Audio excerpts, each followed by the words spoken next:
Hogwarts Legacy is the latest video game in the Wizarding World series, taking place not as a sequel but a prequel to the Harry Potter and Fantastic Beasts stories. In Hogwarts Legacy, the player controls a student at Hogwarts School of Witchcraft and Wizardry in the late 1800s who learns to wield different magical abilities and objects aided by students and professors, including an ancient type magic that only few are able to wield. For me personally, as a longtime fan of the Wizarding World universe from Harry Potter, Fantastic Beasts, and even the early video games on the PlayStation 2 all the way through to the PS3 with the release of Harry Potter and the Deathly Hallows Part 2, I was very excited for this game. In my opinion, the only great games in regards to Harry Potter that we've ever gotten are the two LEGO Harry Potter games, as well as Harry Potter in the Chamber of Secrets for the PS2. I will admit I had a lot of fun with Half-Blood Prince and Deathly Hallows Part 2 on the Wii, but I can't say that they are great games. As a young kid growing up with these titles, I had fun, but looking back on them now, they're definitely more guilty pleasures than incredible entertainment. I, for these reasons, had a lot of skepticism going into Hogwarts Legacy, but it was a game I had a lot of hope for nonetheless. Now that it is out and I've poured roughly 80 hours of total playtime into it, I can finally provide my review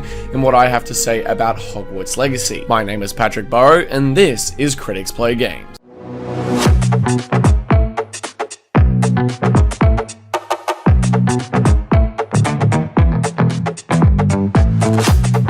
As I said previously, Hogwarts Legacy is the latest title in the Wizarding World series, taking place way before the stories of Fantastic Beasts and Harry Potter, set during the late 1800s. As said previously as well, you play as a student attending Hogwarts School of Witchcraft and Wizardry, but starting in his 5th year for very special reasons due to him being a very special type of wizard able to wield and helm ancient and very special magical abilities that only few are able to conjure and helm. For this, Hogwarts Legacy provides a very unique take on the whole Wizarding World series with a story that we haven't seen before. The biggest issue as far as I'm concerned with the Fantastic Beasts movies is while it focuses more on Beasts saving them and Newt Scamander being a massive activist for them, it feels like it has no identity of its own and rides on the pedestal of the Harry Potter series itself. Hogwarts Legacy, on the other hand, takes away all of this and any predetermined knowledge and solely focuses on its own merits and its own story that it wants to craft and helm for the player to experience. The visuals and the open world as advertised in the marketing and the gameplay reels for the game are just as good as you could expect.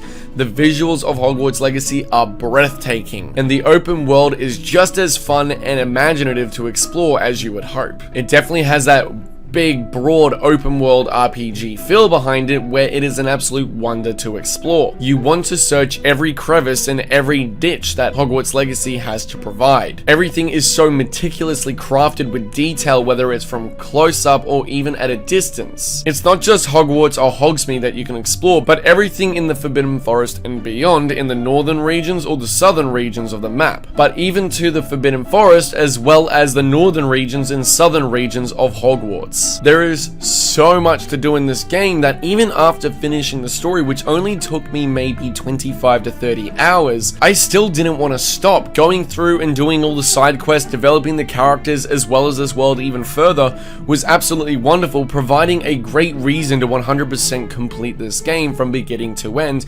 including side quests and collectibles because they all add a certain level of detail to this world. The gameplay mechanics and combat as well are nothing to scoff at, even on a controller where there are very few keybinds at your disposal to be able to do all these things that Hogwarts Legacy has to offer. It is all very easy to get your head around and to get used to. The combat is incredibly fluent, fast-paced, and at times strategic. I at first did struggle because I was not able to focus on multiple things at once. I dove in head first, and at most times it led to me wasting all my resources regarding health items and just diving in for a big battle rather than fighting strategically. Focusing on when to block or when to dodge and what enemies to focus on first before you deal with other tankier enemies is something that you've really got to focus on. Dealing with a big crowd or focusing on one enemy at once is definitely something that you need to learn to prioritize and think on your feet about. But with this, I only found a couple moments where the frame rate dipped. different. Yeah, even with the open world and the fast-paced combat that is incredibly detailed, and I can relate to,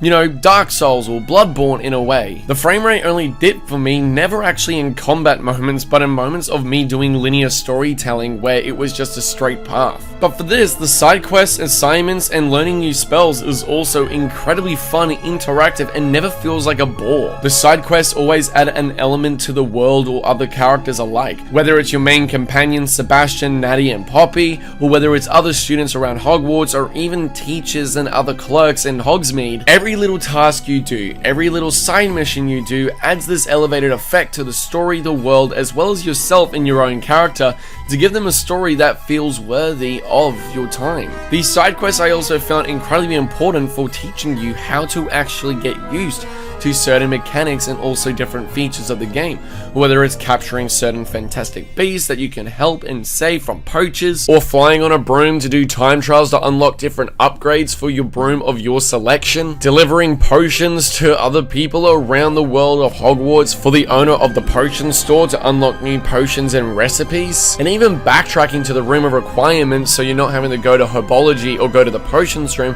for a faster way to grow your plants or brew your potions is something that is incredibly interactive and makes you feel like you are a student at Hogwarts. But these little assignments, these little side quests not only add things, but do become pivotal moments for your narrative. The assignments that you were given, whether it's involving potions, herbology, or all these menial tasks, do help you along the way to unlock different spells that can be used for combat, puzzles to get to different areas that are otherwise inaccessible, or to find collectibles such as the Accio or Revelio pages that you find around Hogwarts, Hogsmeade, and the open world. Everything you do in this game feels like it has a purpose to another thing that goes on in the world, and that is something to truly admire about it. I even find the friends and companions, being Sebastian, Natty, and Poppy, to be something truly wonderful. Even the companion like Sebastian, who I really didn't care for at the beginning and was quite skeptical of due to his attitude and his demeanor, was a character I actually grew to care about more than most characters in the main story. The story he goes on, the personality during his side quest that you learn between him and his sister, is something truly emotional, something truly personal, and even though he does some despicable things that you may not condone, you truly understand where he is coming from to a certain degree. And it's through these side quests as well that through careful decision making, yes, there are prompts to be able to choose what you say to other characters, you can learn the unforgivable curses, which are a ton of fun to utilize. But be careful, because it might just lead you down on a darker path if you use them too much. But my personal favorite side companion that you get is Natty. Natty was just such a beautiful person, such an invigorating personality, and learning that her mother teaches at Hogwarts, and also that she comes from a previous prestigious school for wizards and witches, created this bigger, broader aspect to the world that we haven't seen since Harry Potter and the Goblet of Fire regarding the Durmstrang and the other schools that go to Hogwarts for the Triwizard Tournament. It's very rare in this universe that we have gotten more development and more exploration to other schools and other wizarding cultures in the wizarding world. And for that, I have to give major props to the writing, especially during the side quests with Natty, who was not just a fun, delightful presence as a side companion, but also because her side quests and her narrative as a character provided so much more to not just herself, but also the world as a whole. But one thing I love about this game so much as well is that to get the true final Hogwarts Cup ending is that the game encourages completion. Now, what do I mean by this? By the time you end the game, you're going to be maybe level 25 to level 30 at most. And to see the final ending and to do the absolute final main story quest available to you, you have to reach level 34. For this, you have to get a bunch of collectibles, you have to do a lot of side quests to gain this XP, or you can even grind the arena battles, which are a ton of fun and really good for grinding and mining XP. I can't tell you how much fun it was to explore, to do all the side quests, and to level up to see this true final part of the story, this true ending. And I love, because I am a completionist myself, I'm currently going for my platinum trophy on my PS5, but the thing is is that the game encourages your completion so you can get the full picture and see the ending of the story as a whole.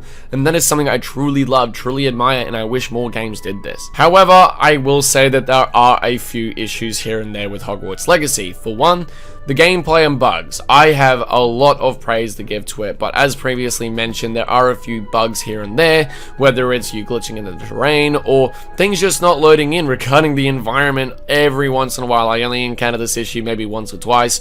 And then there's also the frame rate issue and the frame dips, which, I don't know, it runs faster than a fucking potato, but it's not entirely game breaking. This only happened to me a handful of times, and not only that, the game was only out on day 1 or day 2 at this point, and I haven't encountered this issue since. There's also the gameplay timer telling you how much time you've done.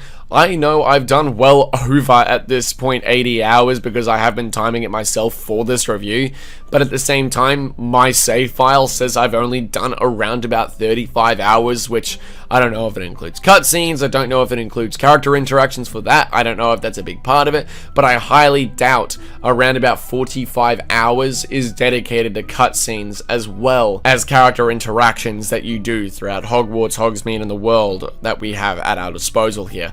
Due to how explorative and how open and how much backtracking and just roaming around you're going to be doing in this game to complete everything, I highly doubt a large portion of this is dedicated to cutscenes as well as character interactions. So for that, this isn't really an issue, it's a minor nitpick for me personally, but it is something that can be quite useful to you as well. My biggest issue with the game, however, are the two villains being Ranrock and Victor Rockwood. Both of these characters in their own right are interesting enough at surface level. Ranrock in particular I found to be an incredibly menacing presence with a motive that, if developed a little bit more, could have been something I could have sided with him with to a certain degree.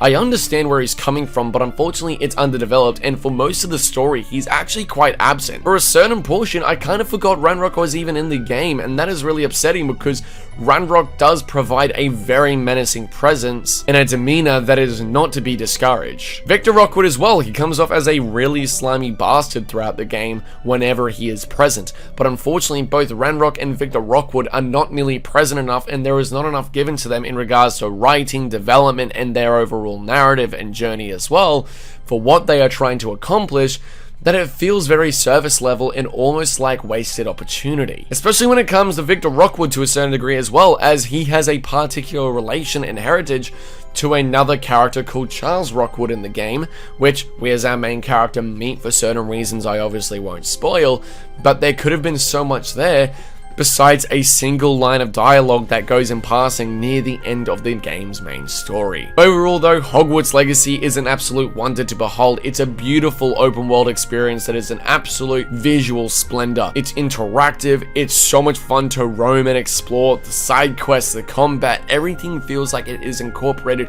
in a way for a bigger picture for the most part. Every character for the most part is likable and has their own loving and unique story. It's just unfortunate, however, that our main character for a most part of it does feel like he's just an NPC, a part of everyone else's story, which is a massive blow, as well as they are the playable character that you select and create towards the not towards, at the very beginning of the game, as a matter of fact. So for that, that's a very minor issue for myself as well, but I have been having an absolute blast with Hogwarts Legacy. I will be going for my 100% completion. I do highly recommend you check it out, and with that said, I'm going to give Hogwarts Legacy an 8.5 out of 10. So guys, what do you think of Hogwarts Legacy? I want to see what all of you have to say down in the comment section below. We here at Critics Play Games are very interested to see what you have to say about the latest gaming title in the Wizarding world. If you've all been enjoying it, I highly recommend and encourage you all to 100% it because the game does encourage it, and I hope you all get the most out of it. Thank you all so much for watching. Look out for more reviews and content coming to the channel very, very soon. My name is Patrick Barrow, and this has been Critics Play Games.